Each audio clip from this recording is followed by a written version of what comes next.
بسم اللہ الرحمن الرحیم۔ کس کے منہ کی بو اللہ کے نزدیک مشک کی خوشبو سے زیادہ پسندیدہ ہے؟ حضرت ابو ہریرہ رضی اللہ تعالی عنہ فرماتے ہیں کہ میں نے رسول اللہ صلی اللہ علیہ وسلم کو یہ حدیث قدسی بیان فرماتے ہوئے سنا ہے کہ اللہ رب العزت نے ارشاد فرمایا، انسان کا عمل اس کے اپنے لیے ہے، البتہ روزہ چونکہ صرف میرے لیے ہے، اس لیے اس کا بدلہ بھی میں ہی دوں گا۔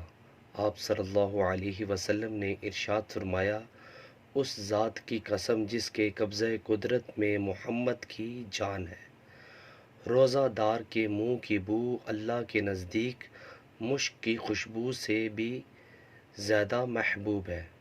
نیچے والا موجود ہے۔ ویورز، ہمیں بھی چاہیے کہ ہم رمضان المبارک میں روزے رکھا کریں۔ اللہ تعالیٰ سے دعا، اللہ تعالیٰ ہمیں بھی اس حدیث پر عمل کرنے کی توفیق عطا فرمائے۔ جزاک اللہ۔ السلام علیکم ورحمۃ اللہ وبرکاتہ۔